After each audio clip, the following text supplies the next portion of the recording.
In the most recent Nintendo Direct, a new mainline Fire Emblem title, Fire Emblem Engage, was revealed.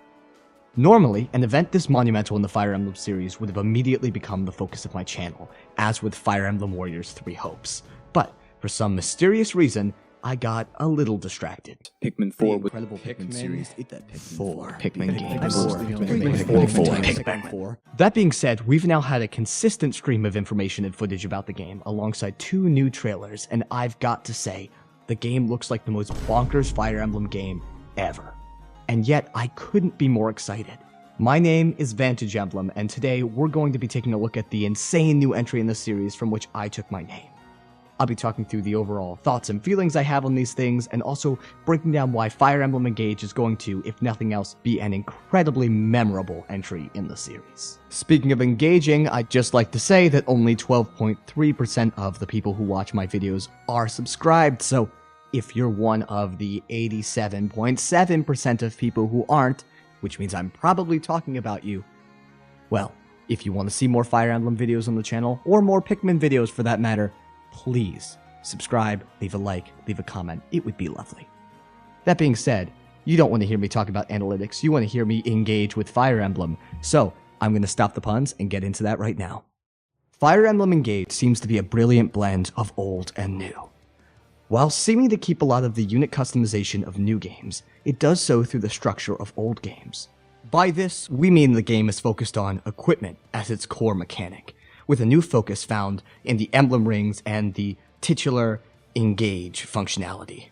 Animations are a callback to the flashiness and bold colors of old titles, particularly the fan-favorite GBA animations, bringing that flair into the 3D world for the first time. We know that several maps are remakes of classic maps, and this is helping me fulfill my dream of seeing some things like the glorious mountains of the GBA finally rendered in HD.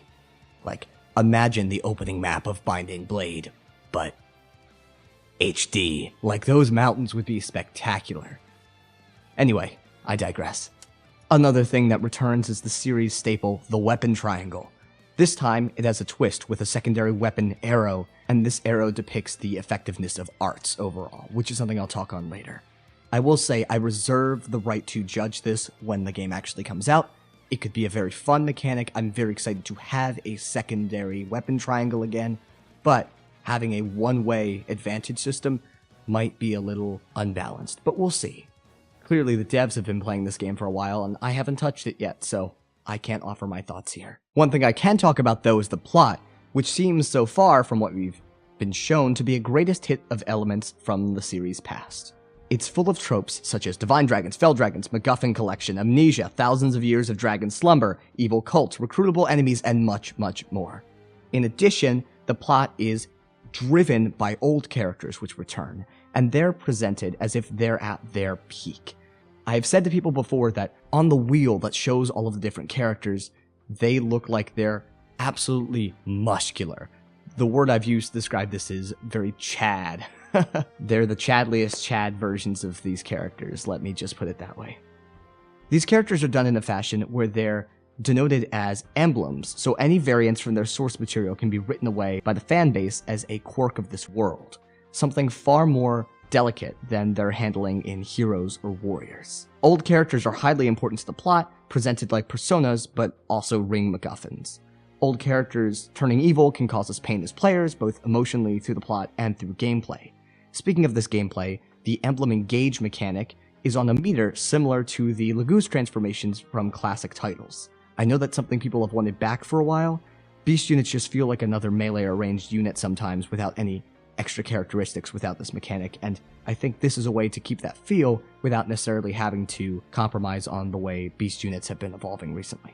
In addition, there's a lot of returning music that's at least similar, if not a complete rework or remix of past tracks. Alongside Laguz transformations from classic Fire Emblem, emblems are also evolved from 3 major new mechanics from the last decade of the series, rolled into one.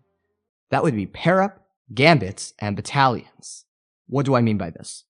Basically, just like pair-up, using an emblem ring creates a unit stack, where you have basically 2 units in one. They're given additional stats, just like a battalion, and they're able to do some extra abilities, like with gambits, through the form of extra skills, and through their extra abilities and Emblem Engage, which is really cool. There's also expanded quality of life that's returning, such as the aggro lines, which seem to also now move as you move the character as well, which means there'll be even more real-time feedback than even Three Houses offered. In addition, there seems to be a new free-roaming exploration-based hub. It seems to be a base to primarily hang out and talk, and to engage in some of the more fluff content for the game, which will make it far less tedious. It has less of a central mechanical focus from what we've seen, considering the classroom mechanics haven't been shown yet. Also, we've seen an icon for fishing, which means that fishing likely returns, which, I don't know, I didn't think I'd be this excited for it. I thought it was tedious in Three Houses, but like, I'm really excited to fish again in Fire Emblem, and it seems really stupid, like I shouldn't be excited for this. But I am. Also, large multi-tile monsters return. I know that's a little different from fishing, but like, I'm excited for that too. Combat arts and brawling. These two mechanics seem to have fused into one as the new arts weapon type, which has a super effective nature against ranged weapons. Something else interesting, a lot of the engage mechanics really take part in manipulating the terrain, manipulating the battlefield, and manipulating enemies. Notably, the Dragon Vein mechanic is no longer tied to preset areas on the map, which actually gets me really excited. Dragon Vein in Fates was rather tedious in some ways because it made every map that had it have a very distinct gimmick, because Dragon Vein was locked to a specific spot and wasn't something you could carry with you from map to map. But this new Dragon Vein mechanic will allow every map to be influenced by it as long as you have Corrin's Ring, which is very exciting. This game has an incredible production value. It's night and day from Three Houses. I love Three Houses, but that game graphically is nowhere near this new game and how consistent everything is. Say what you will about the new art style, which, I mean, I know a lot of people find rather wild because it's a VTuber art style, but it's executed very, very cleanly. Changeable outfits seem to reflect on the model as seen with Chloe, which means, given how many costumes we've been told are going to be in the game from the trailers, there's a potential ton of different outfits to try on characters. So if you hate the way something looks in one of the trailers, you may be able to change that. In addition, it seems all of the characters have at least 12 fusions with the emblem rings we know about, and these fusions change their design to match more with the clothing of the original character, which means that's at least 12 costumes for every single character on top of potential class change and outfit change costumes.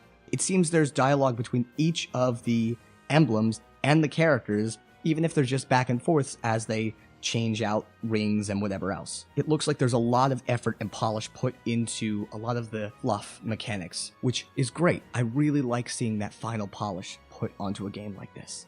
The engage mechanic is wild. As I said before, there's terrain alteration that can happen through things like Dragon Vein. This is super cool as a player mechanic, but when you think about it, there's also the ability for enemies to use this as well if they get the emblem rings, which means there's a lot of weird mechanics and gameplay that could be really, really cool, especially on high difficulties. For example, Byleth is a rally bot dancer.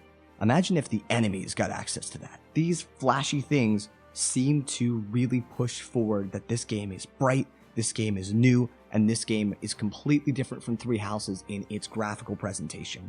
Three Houses is dark, gritty, grounded, and frankly a little jaded in its design. I'm excited for many references and returning characters, but I don't want it to consume the series going forward. Between Engage, Heroes, and Warriors, it's enough, and the series needs to move into new grounds following, like how it did with Three Houses. That being said, new remakes are still welcome and cool. I'm all on board with old games to be remade, but the next mainline entry has to be something new. Now, I just would like to talk about the name Engage for a second.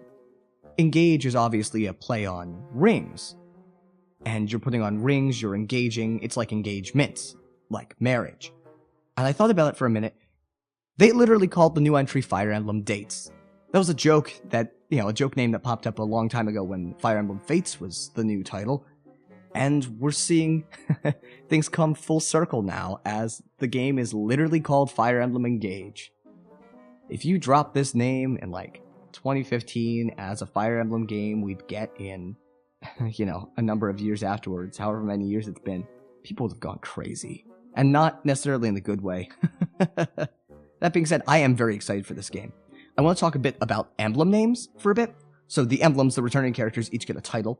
Celica is, for example, the emblem of Echoes. Does this mean that the Echoes name was only a subtitle for Gaiden's remake? If, for example, a Genealogy of the Holy War remake is next, would it get the Echoes subtitle at all? Or is that just on Celica because she's from the only game to use the title as of the time of this game, or the first game to use the title at the time of this release? Like, if a remake was in development, this points against it getting an Echoes subtitle. There could be another subtitle, like Fire Emblem Lineage, Genealogy of the Holy War or something, but it's just kind of a weird quirk. But what do you think about that? And speaking of, Sigurd seems to be in the spotlight quite a bit. When this game leaked, which it did, the leak said a Genealogy remake was real. This is no reason to 100% believe a Genealogy remake is real, since they could have tacked that on to this clearly real leak, but it definitely is fairly good evidence. But I digress. The point is, I'm incredibly excited for this upcoming game. I haven't talked about it yet because I wanted to gather my thoughts, and then every time I'm about ready, they drop a new trailer. At this point, they've dropped too much content, I needed to talk about it, and I wanted to talk about it, so here I am. I'm going to continue discussing this game in my Discord, which you're welcome to join, and I plan on streaming it when the game releases in about, how long is it? It's like a month? 2 months. 2 months-ish. I plan on streaming it when this game releases in January. I'm also planning on streaming more soon, so if you see a notification, feel free to stop by and I'll talk more about that schedule when I've figured it out. That being said, I'm going to stop rambling and end things here. If you enjoyed the video, please like and subscribe. I'm going to be covering a lot more Pikmin going forward and a lot more Fire Emblem going forward. My goal is to make a scripted video on Pikmin weekly and a scripted video on Fire Emblem roughly once a month going forward. That being said, I hope you enjoyed, I hope you have a good day, take care, and I'll see you in the next video. Bye everyone!